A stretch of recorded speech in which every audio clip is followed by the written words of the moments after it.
گھنٹوں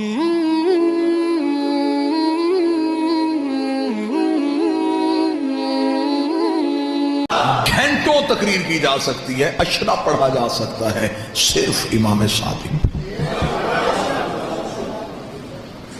وہ میرا بادشاہ، علوم کیسے پھیل رہے ہیں، لوگ پڑھنے آ رہے ہیں، کوئی کسی مذہب سے، کوئی کسی مذہب سے، کوئی کسی مذہب سے۔ ایک شخص آ گیا، اس نے کہا میں پڑھنا چاہتا ہوں لیکن تیرے اللہ کو نہیں ماننا۔ امام نے کہا چل میرے اللہ کو نہ مان، کسی اللہ کو تو مانتا ہے، تیرا اللہ کون ہے؟ اس نے کہا میرا اللہ کوئی بھی نہیں۔ امام نے کہا سجدہ کسے کرتا ہے؟ اس نے کہا کسی کو بھی نہیں۔ کس کی عبادت کرتا ہے؟ اس نے کہا کسی کو بھی نہیں۔ اللہ کی طاقت؟ اس نے کہا میں نہیں مانتا۔ یہ دنیا کیسے بنی؟ اس نے کہا خود ہی۔ اس نے کہا میں دہریہ ہوں، میں لا مذہب ہوں، میرا عقیدہ ہے ہر چیز خود وجود میں آئی ہے، خود فنا میں بدل جائے گی، اور یہ عقیدہ آج بھی مذہب کے موجود ہے۔ اس نے کہا میں لا مذہب ہوں، میں قائل نہیں ہوں۔ اب بتائیں پڑھائیں گے کہ نہیں؟ میں نے کہا پڑھائیں گے۔ پڑھنا کیا چاہتا ہے؟ طب سیکھنا چاہتا ہوں، حکمت سیکھنا چاہتا ہوں، حکیم بننا چاہتا ہوں، میڈیکل سیکھنا چاہتا ہوں۔ امام نے کہا پڑھائیں گے۔ پڑھنا شروع ہو گیا، مسلسل امام کی یونیورسٹی میں مکتب میں آ رہا ہے اور امام سے درس لے رہا ہے۔ ایک دن بیٹھ کے حلیلے کے بیج کوٹ رہا تھا۔ بزرگ دعا فرما رہے ہیں میرے لیے بڑی سعادت۔ امام کو خبر ہو گئی کہ اب لوہا گرم ہے، وہ بیٹھ کے حلیلے کے بیج کوٹ رہا ہے۔ امام قریب گئے، قریب جا کے امام پتھر پہ بیٹھ گئے۔ امام نے کہا دیکھ تو میرا بڑا شاگرد قابل ہے، جو میں تجھے پڑھاتا ہوں تو سیکھتا ہے اور اس پہ عمل کرتا ہے، آج کوئی امتحان لے؟ جی مولا لیں۔ امام نے فرمایا کیا کر رہا ہے؟ مالک آپ نے کل والے درس میں بتایا تھا کہ حلیلے کے بیج کوٹ کے ایک صفوف تیار ہوتا ہے جو جلد کے امراض کا علاج ہوتا ہے۔ امام نے کہا اچھا، تو اس پہ تجربہ کر رہا ہے؟ جی تجربہ کر رہا ہوں۔ امام نے فرمایا چل تو مجھے اسی پہ سوال کرتے ہیں، دنیا میں پہلے بیج آیا تھا یا درخت؟ سوچنے کے بعد امام کا چہرہ دیکھا، بیج آیا تھا۔ امام نے کہا کس درخت سے گرا تھا؟ بیٹھے چلے گئے۔ اس نے کہا پھر درخت آیا ہوگا۔ امام نے کہا کس بیج سے اگا تھا؟ پریشان ہو گیا، لگا مولا کچھ چند دن ہوئے ہیں آپ کے مکتب میں آئے ہوئے، جتنا کچھ میں نے سیکھا ہے اس سے تو استاد محترم میں اسی نتیجے میں پہنچا ہوں کہ زمین کے اندر چند مادے رہتے ہیں جو نظر نہیں آتے، کچھ مخصوص وقت میں وہ مادے ایک جگہ پہ اکٹھے ہو کے ایک بیج کی صورت اختیار کر لیتے ہیں۔ امام نے دہریے کے کاندھے پہ کہا اب بتا ان مادوں کو اکٹھا کرنے والا کون ہے؟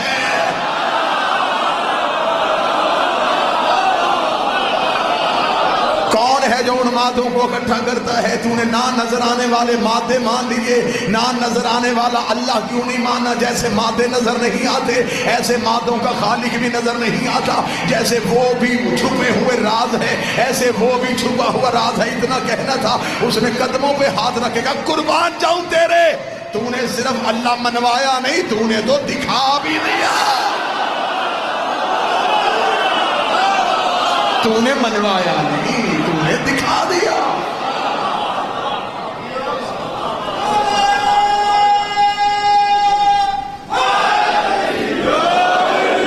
آج کے دور میں بھی، آج ہمارا بچہ 3.5-4 سال کا ہو جائے تو ہم اسے تعلیم کے لیے بھیجتے ہیں، پلے گروپ میں بٹھاؤ، اسے KG میں بٹھاؤ، نرسری پریپ، تاکہ یہ سیکھے۔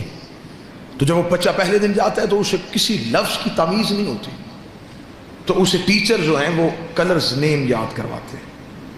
ایسا ہے یا نہیں ہے؟ نہ بھی بچہ سکول جائے تو بچہ گھر میں بھی ہو نا، تھوڑا بچے کی شعور کی آنکھ کھلے تو بچہ رنگوں کی طرف متوجہ ہوتا ہے، پھیکے ہوئے رنگ، جیسے جیسے وہ کلر دیکھتا جائے گا بچہ لپکے گا۔ رنگوں کے ساتھ پڑھانے کا طریقہ سب سے پہلے میرے اس مولا نے متعارف کروایا۔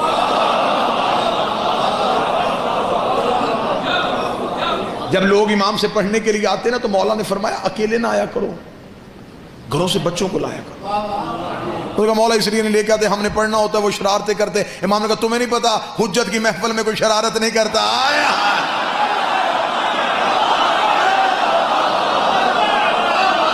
لایا کرو بچے لے کے آیا کرو ساتھ. اگلے دن وہ بچے ساتھ لے کے آئے. امام نے جب ایک درس پڑھا دیا تو امام بچوں کے ساتھ زمین پہ بیٹھ گئے. اور اس دن تاریخ کہتی ہے کہ امام مختلف رنگوں کے پھل لے کے آئے تھے. امام نے بچوں کو وہ مختلف پھل دکھانے شروع کیے. لوگوں نے امام سے کہا مولا یہ کیا کر رہے ہیں؟ امام نے فرمایا تم نہیں جانتے، بچہ سب سے پہلے رنگوں سے سیکھتا ہے. یہ بچوں کی تعلیم کا طریقہ بھی امام نے متعارف کروایا. آج بھی دنیا کی ٹاپ ترین یونیورسٹیز کے پروفیسرز نے مل کے بیٹھ کے متفق علیہ یہ فیصلہ کیا ہے کہ دنیا میں ایک شخصیت ہے جس نے ہر علم پہ بات کی ہے، جو شیعوں کا چھٹا امام ہے. اور دنیا کی یہ مذہب کی سچائیاں ہیں. یہ میں اپنی قوم کے نوجوانوں کے معلومات کے لیے اس پہ ریسرچ کیجئے گا. دنیا کے 36 مشہور پروفیسرز نے، جس میں کوئی بھی چھوٹی یونیورسٹی نہیں، بڑی یونیورسٹیز، ان کے ٹاپ کے پروفیسرز نے مل کے بیٹھ کے متفق علیہ ایک سیمینار میں فیصلہ کیا ایک شخصیت ہے جس نے ہر علم پہ بات کی ہے اور وہ شیعوں کا امام ہے. پھر انہوں نے فزکس والے نے امام کا فزکس پہ دیا ہوا مقالہ، کیمسٹری والے نے کہا کہ امام نے کیمیا پہ کیا کیا کہا، میتھ والے نے میتھ کا بتایا، سائنس والے نے سائنس کا بتایا. انہوں نے وہ سارے جب اکٹھے کیے تو پھر انہیں ایک کتاب کی صورت دی. اس کتاب کا نام جو انہوں نے رکھا وہ نام ہی آپ کے چہروں پہ تازگی لے آئے گا. جرمنی، فرانس، پیرس، یہاں سے بیک وقت میں یہ کتاب شائع ہوئی اور اس کا نام رکھا گیا super brain in the world, دنیا کا سب سے بڑا دماغ. یہی کتاب وہاں سے ایران میں گئی تو فارسی میں چھپی. اس کا نام رکھا گیا مغز جہان شیعت. شیعت کی دنیا کا سب سے بڑا دماغ. یہ کتاب انڈیا پہنچی تو لکھنؤ میں چھپی. اس کا نام رکھا گیا امام جعفر صادق کے سائنسی انکشافات. یہ کتاب آپ کے پاکستان کے لاہور کے اردو بازار میں آ کے شائع ہوئی تو اس کا نام ہے سپر مین ان اسلام. نوجوان ضرور اس کتاب کا مطالعہ کریں. یہ آپ ڈاؤن لوڈ بھی کر سکتے ہیں، آپ کو پی ڈی ایف کی اس کی فائل بھی مل سکتی ہے. اس میں دنیا کی 36 یونیورسٹیز کے پروفیسر نے اپنے مولا ہمارے امام کو خراج پیش کیا ہوا ہے. امام کی جو پہلی کلاس امام سے فارغ التحصیل، بور تو نہیں ہو رہے آپ موضوع سے؟ متوجہ نہیں. امام کی جو پہلی کلاس فارغ ہوئی اس میں کتنے شاگرد گئے؟ 40,000. ایک روایت 30,000 کی، ایک 40، ایک نے 70,000 لکھا. یہ پہلی کھیپ تھی جو امام نے پڑھا کے فارغ کی جلدی جلدی. اور جب یہ پڑھ کے نکلے تو امام نے فرمایا اب گھروں میں نہ جانا.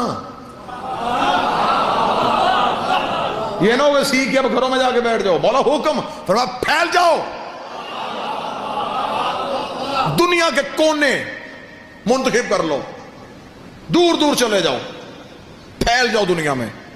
اب علم ان کے سینوں میں تھا. کوئی تلاشی لیتا بھی تو پتہ نہ چلتا.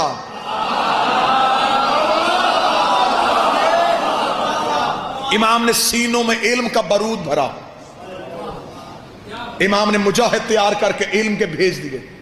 امام نے کہا پھیل جاؤ. اب یہ دنیا کے کونوں کونوں میں انہوں نے گھوڑے دوڑائے، چلے گئے. یہ شہروں کو جا کے آباد کرنا شروع کیا. لوگوں کو اکٹھا کرتے، آؤ تمہیں بتائیں، نیا علم سکھائیں. جب یہ بتاتے تو وہ لوگ حیران ہو کے دیکھتے، اتنا کچھ تم کہاں سے سن کے آئے ہو؟ وہ کہتے کالا صادق، ایک سچے نے کہا ہے. آیا کالا صادق، کالا صادق، کالا صادق، کالا صادق. سچے نے کہا، سچے نے کہا، سچے نے کہا. 70,000 شاگردوں نے جو دنیا کے کونے کونے میں جا کے کہا کہ ایک سچے نے کہا، تو دنیا کے کونے کونے میں پتا چل گیا کہ سچا ایک ہی ہے. آیا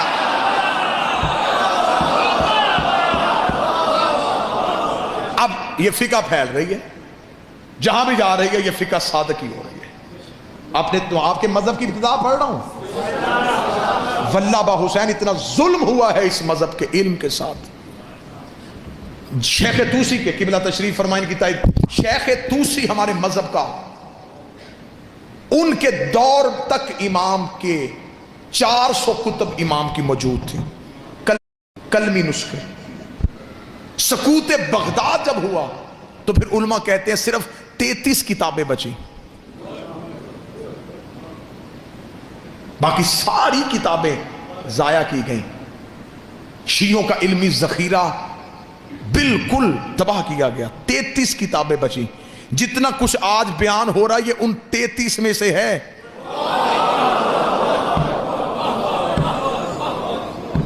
چار 400 آ جاتی تو کیا ہوتا. اور بہت سے علماء نے یہ لکھا ہے کہ وہ کتابیں محفوظ ہیں ہمارے وقت کے امام کے پاس. جب وہ ظاہر ہوں گے تو وہ امام کے کلمی نسخے ان کے پاس اسی صورت میں موجود ہیں. فقہ کس دور میں پھیل رہی ہے؟ جس دور میں آپ یہ نہ سمجھیں کہ شیعت آپ تک پھولوں کی سیج پہ چل کے آئی ہے. ایک لمحے کے لیے اگر آپ تاریخ سے شیعت کی تاریخ اٹھا کے دیکھ لینا کہ ہم تک یہ فقہ پہنچی کیسے ہے. آج آپ کو یہاں مجلس 2 گھنٹے کے فضائل، 6 گھنٹے کے فضائل، وہاں مجلس، وہاں فضائل، وہاں مجلس، وہاں فضائل. میں منبر کے تقدس کی قسم کھا کے کہتا ہوں ایک معصوم کی حدیث سننے کے لیے لوگ 900 میل سفر کرتے تھے. پتا چلتا تھا کہ 900 میل کے فاصلے میں ایک ایسا محدث رہتا ہے جس کے پاس معصوم امام کی ایک حدیث ہے. لوگ سفر کر کے اس کا پتہ ڈھونڈتے، اس کے پاس جا کے کہتے کہ ہم تجھے جو چاہتا ہے وہ دیں گے، ہمیں وہ مولا کی حدیث سنا دے جو تیرے پاس ہے. میرے 5ویں بادشاہ سے ایک بندے نے پوچھا مولا جب ہم شیعہ آپس میں ایک دوسرے کو ملا کریں تو مولا کیا تحفے دیا کریں جو آپ کی سنت ہو؟ اچھا لباس دیں، بہتر سواری دیں یا اچھی خوشبو دیں؟ امام فرماتے اگر میرا شیعہ دوسرے شیعہ کو بہتر تحفہ دینا چاہتا ہے سب سے بہتر تحفہ یہ جب بھی ایک دوسرے کو ملو ہماری حدیث سنایا کرو. وہ اسے ملے کہ تیرے پاس کوئی مولا کا نیا فرمان ہے، کہیں سے کوئی نیا بادشاہ کا فرمان سنا ہے تو مجھے سنا. اگر تیرے پاس کوئی معلق کا کوئی نیا عرفان، کوئی معرفت والی حدیث ہے تو مجھے بتا. یہ ابتدا ہے شیعت کی، یہ آغاز ہے شیعت. اگر آپ بالکل جلدی میں زیادہ سے زیادہ نہیں تو 7-8 منٹ میں میں آپ کو ایک قصہ سنا دوں کہ کتنی مشکل تھی اس دور کی شیعت. کہ ایک شخص نے کوفے میں، شیعہ نہیں تھا، غیر شیعہ تھا، امام کی فقہ جو ہے سرکاری طور پہ نافذ نہیں تھی، فقہ دوسری نافذ تھی. اس شخص نے غصے میں اپنی زوجہ کو طلاق دے دی.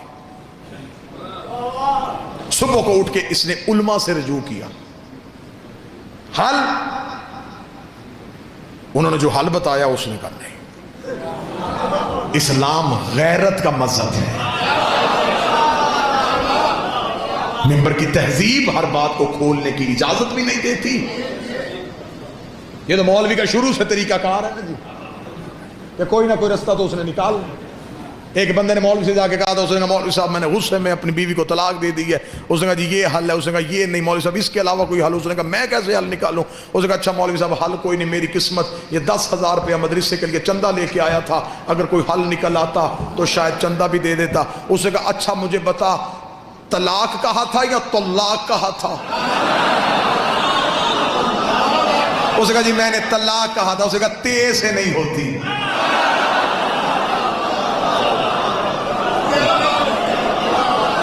تیرا مخرج ہی ٹھیک نہیں تھا، تو طلاق کہتا.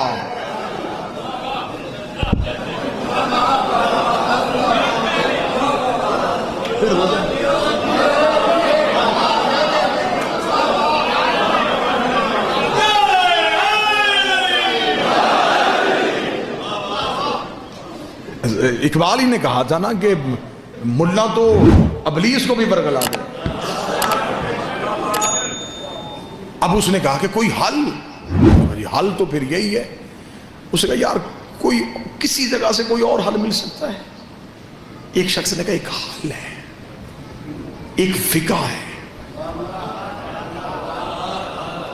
سرکاری طور پہ نافذ نہیں، حکومت اس کی مخالف ہے، حکومت اسے کسی صورت میں نافذ نہیں ہونے دے رہی، بانی اس کا مدینے ہے۔ اس کا وہ کس کی ہے؟ اس کا رسول کے بیٹے کی۔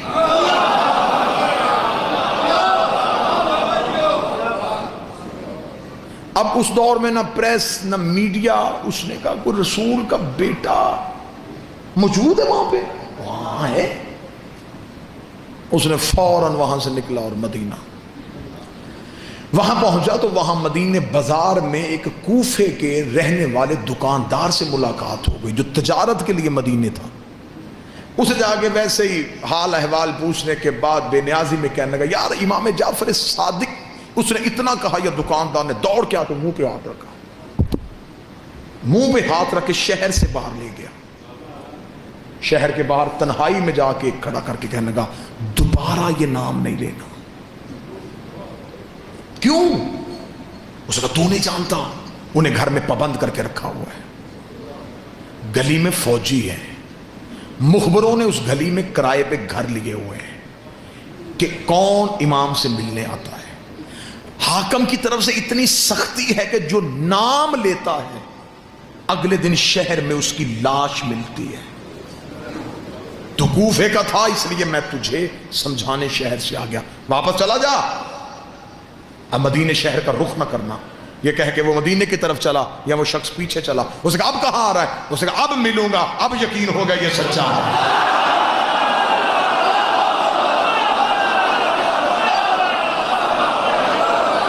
کیوں سچا ہے؟ اس نے کہا جھوٹ پہ پابندی نہیں ہوتی،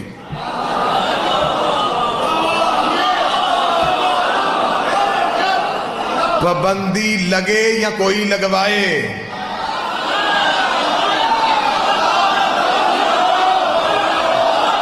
ہوتی ہمیشہ سچ پہ ہی ہے۔ سچ ہوتا ہے کڑوا، حقیقت نکلنی بڑی مشکل ہوتی ہے۔ اس نے کہا وہ سچا ہے، اب اس سے میں نے ملنا ہے۔ اس نے کہا پھر ٹھیک ہے، قتل کے لیے تیار ہو جا۔ اس نے کہا مر تو میں پہلے ہی گیا ہوں،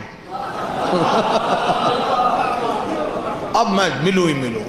وہ گیا، جا کے اس نے جب پتہ کرتا کرتا کرتا پہنچا تو حالت کیا ہے؟ گلی میں فوجی، چھتوں پہ سپاہی، تلواریں، مخبروں کی آنکھیں دروازوں سے، اتنا وحشت ناک ماحول۔ واپس پلٹ آیا، دوسرے دن پھر وقت تبدیل کر کے گیا، حالات ہوئے، تیسرے دن رات کے وقت گیا، جس سے کہا نہیں ملاقات نہیں ہو سکتی، اتنا سخت پہرا، اتنی سختی۔ تیسرے دن مدینے کے باہر بیٹھا سوچ رہا تھا واپس جاؤں، نہیں ملاقات ہوگی، یا ایک لمحے کے لیے ذہن میں خیال آیا، آنکھیں بند کی، بند کر کے اب لب نہیں ہل رہے، اب یہاں سے بولنا شروع ہوا، تجھے تو پتا ہے کہ میں ملنے آیا،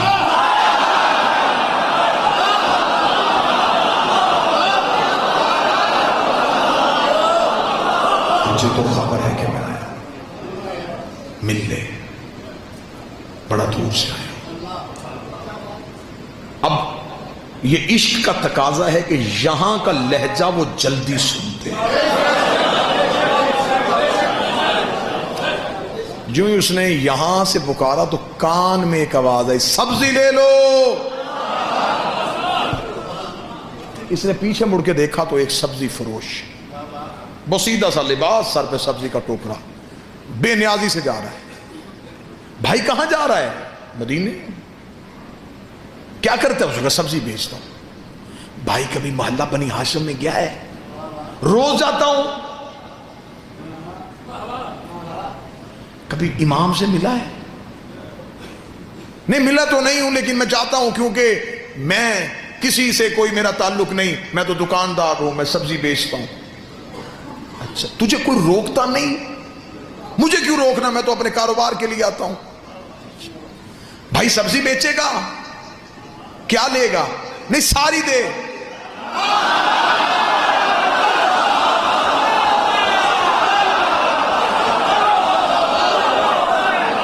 اب یہ مجلس کا جو اتنا پورشن ہے اس کا تعلق ہے تمہاری روح کے ساتھ.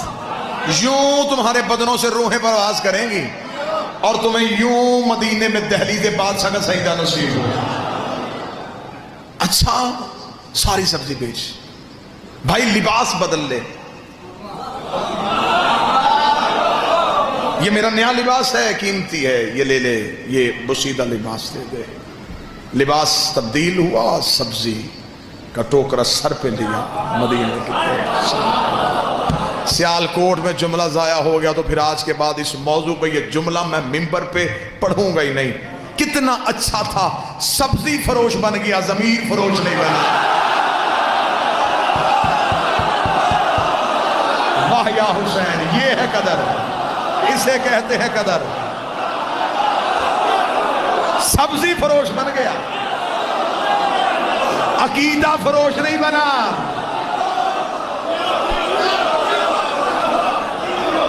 عقیدہ نہیں بیچا.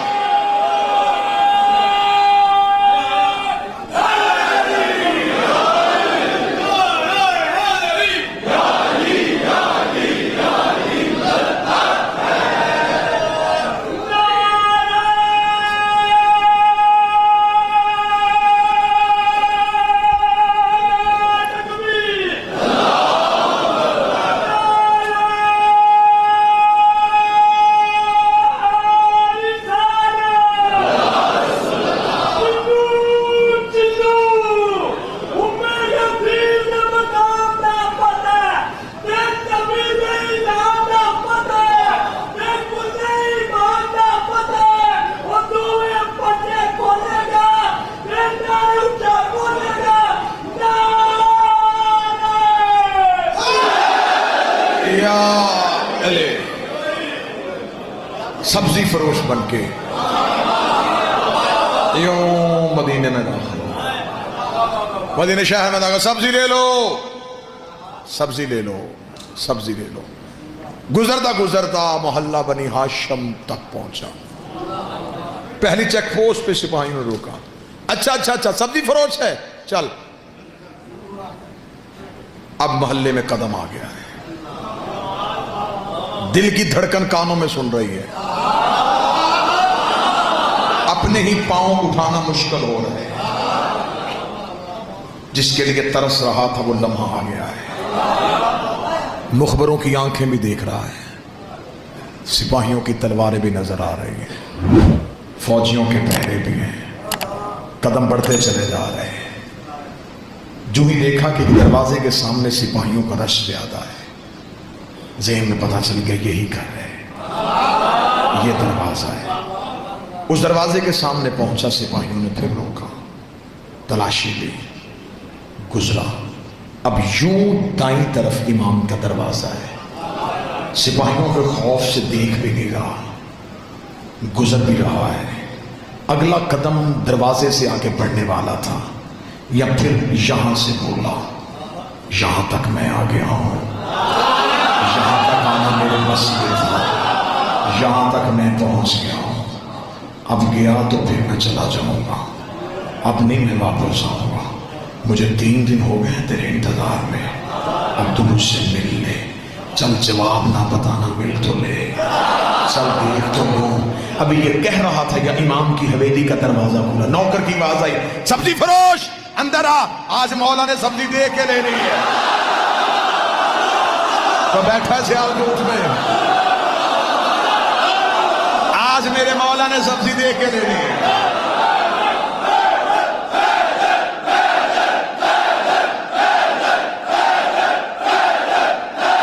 سارے بولو مل کے، حیدری کل بھی خراب سبزی دے گیا. شرم نہیں آتی مدینے شہر میں رہتے ہوئے ایسا تجارت. اندر آ. جان لگا سپاہی، رک رک رک کدھر؟ وہ غلام کہہ رہا ہے کہ اس کے آقا نے آج سبزی دیکھ کے لینی ہے. جانتا ہے اندر کون ہے؟ نہیں، شیعوں کا امام ہے، حاکم کی طرف سے پابندی ہے، کوئی نہیں ملے گا، ہم تیرے ساتھ جائیں گے. 2 سپاہی پھر ساتھ چلے. اب امام کے صحن میں جا کے بیٹھ گیا. سبزی کا ٹوکرا سامنے، سپاہی دائیں بائیں، نظریں ہیں امام کے حجرے کے دروازے۔ کتنا خوش نصیب تھا بادشاہ کے سینے میں بیٹھا، نظریں یوں حجرے کے دروازے پہ اور دیکھ رہا ہے۔ دیکھوں گا، پوچھوں گا کچھ نہیں، دیکھو تو صحیح کہ محمد کیسے تھے۔ سنا ہے کہ علی بڑا خوبصورت تھا، حسن کے حسن کے بڑے چرچے، کہتے ہیں حسین بڑا کریم تھا۔ اس سے پتہ چل جائے گا یہ کیا ہے، یہ کون ہے، یہ کیسے ہے۔ دل تیز تیز دھڑک رہا ہے، سانسیں بند ہو رہی ہیں۔ حجرے کا دروازہ کھلا، امام کا پہلا قدم سین میں آیا، آنکھیں ایسے لوگ میں جیسے مصر کی عورتیں یوسف نے۔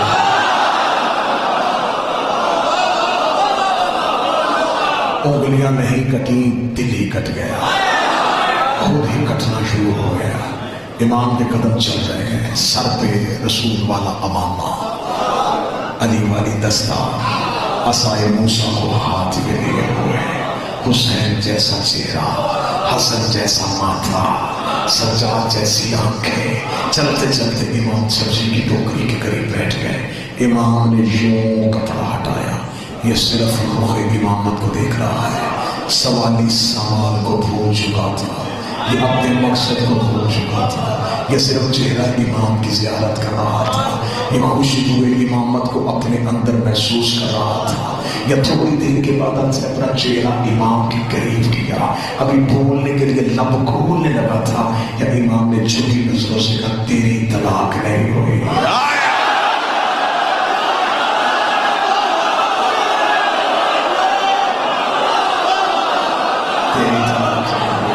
تیری طلاق نہیں۔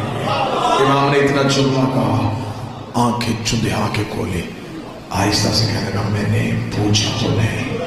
امام نے کہا ہم سوالوں کے محتاج ہیں۔ اب سپاہی سمجھ رہے تھے کہ سودا ہو رہا ہے، قریب چہرہ کر کے کہنے لگا 3 دن ہو گئے مجھے، آپ مل ہی نہیں رہے تھے۔ امام نے کہا تو ویسے پکار ہی نہیں رہا تھا۔ شیعت پھیل رہی ہے، شیعت کا ابتدا سنا، مولا آج واپس چلا جاؤں گا۔ آپ نے جواب دے دیا کہ نہیں ہوئی، شہر جاؤں گا، کوفے کا مفتی بڑا ظالم ہے، وہ مجھے کہے گا صرف نہیں سن کے آ گیا، دلیل تو لی کوئی نہیں، مولا کوئی دلیل دے تاکہ اس کا منہ تو بند کر سکو۔ کاش وقت ہوتا، امام آیتیں پڑھتے، امام حدیثیں پڑھتے، اب وقت نہیں ہے، اسے بھی بچانا ہے، گھر بھی بچانا ہے۔ امام نے کہا صاحب کہ کوفے کے مفتی کو صرف اتنا کہہ دینا تو نے طلاق دی تھی، غصے میں، غصہ ہوتا ہے حرام، حرام حالت میں حلال کام نہیں ہو سکتا۔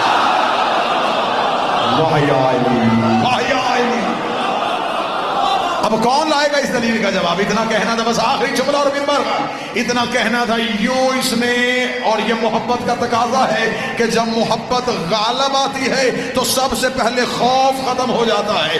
اب اسے سپاہیوں کا ڈر نہیں رہا، علی کہہ کے اٹھ کے کھڑا ہو گیا۔ سپاہیوں نے نیام سے تلواریں کھینچی، انہوں نے کہا ہمیں پہلے ہی پتا تھا تو جعفر صادق کا کوئی شیعہ ہے، بھیس بدل کے مدینے شہر میں آیا ہے۔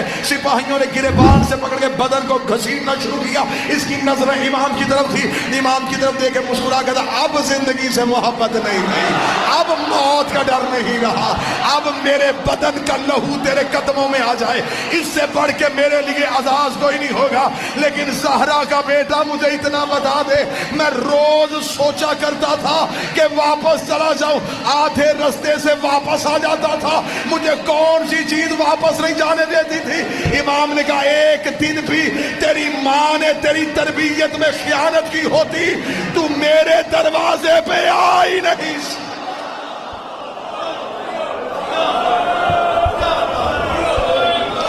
تو آ گیا امام کے گھر پہ اس لیے کہ تیری ماں اچھی تھی، محبت ہے آپ کی، یہ پیار ہے سیالکوٹ کا، میں مقروض ہوں آپ کی محبتوں کا، آپ کی محبت میں بڑھ گیا، جس نے پوری کائنات کو بولنا سکھایا تھا، اس کی ماں بازار میں چادر مانگ رہی تھی.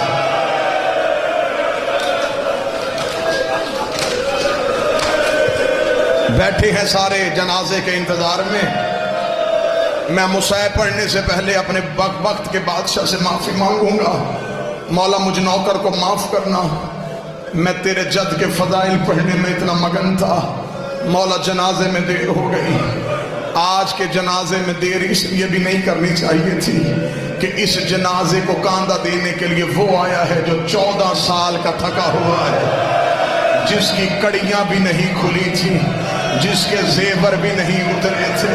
وہ آج جنازے کو کاندھا دے کے رو کے کہے گا میرا تو کسی نے نہیں اٹھایا اور میں اپنے باپے کا جنازہ اٹھا لے.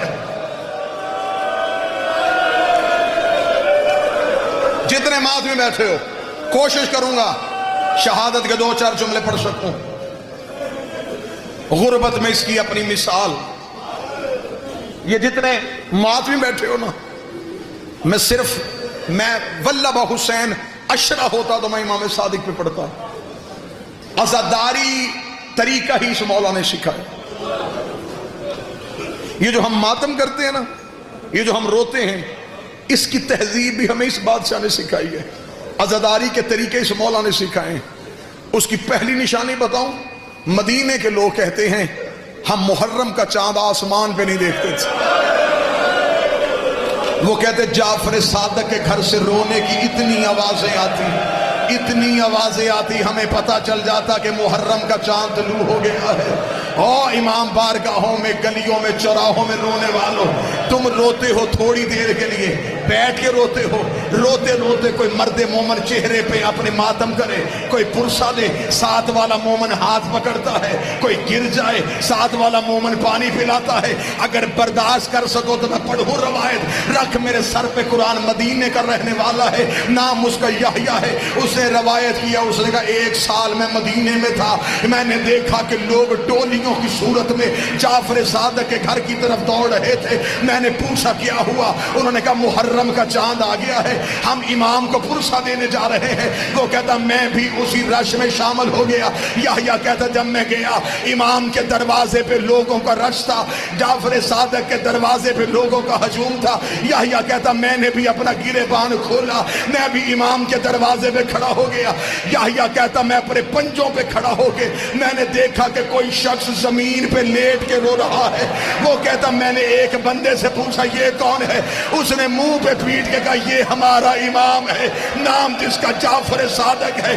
وہ کہتا میں نے حالت دیکھی، بطول کا بیٹا کبھی دائیں کروٹیں لیتا، کبھی بائیں کروٹیں لیتا. وہ کہتا میں روتا روتا قریب گیا، میں نے قدموں پہ ہاتھ رکھ کے کہا او کائنات کو صبر سکھانے والے، تیری یہ حالت کیوں ہو گئی ہے؟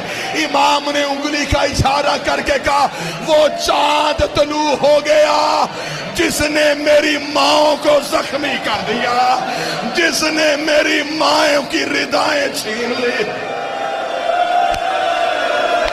2 منٹ میں اشارہ کروں تو تبوک لانا.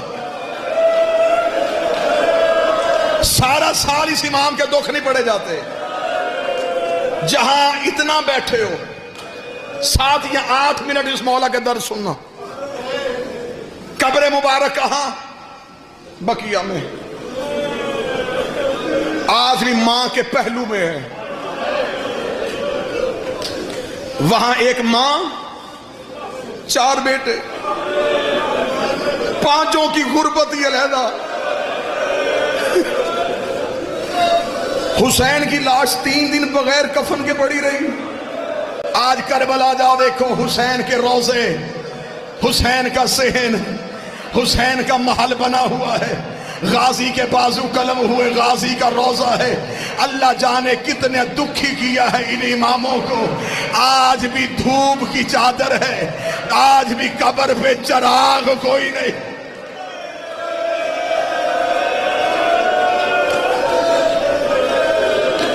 میں جتنی دیر بادشاہ کی مصیبت پڑھوں، ہائے ضرور کہنا. اور ایک محرم قریب آ رہا، عزاداری کے حوالے سے اس مولا کا ایک فرمان سناؤں. اکثر میں نے لوگوں کو دیکھا ہے، محبت میں کوئی کمی نہیں، لیکن بعض احباب روتے روتے اپنا چہرہ چھپا لیتے.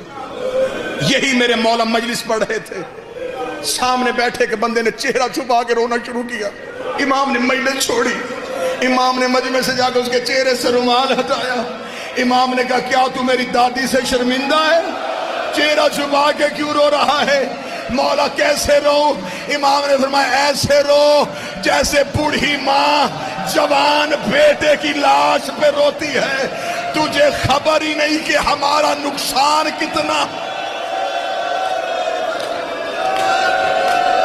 چیخے مار کے رونا اس مولا کی سنت ہے۔ شکل کے بگڑنے کا خوف کبھی نہ کرنا، مرتے ہوئے اس کی شکل نہیں بگڑتی جو حسین کے غم میں اونچی آواز میں روئے۔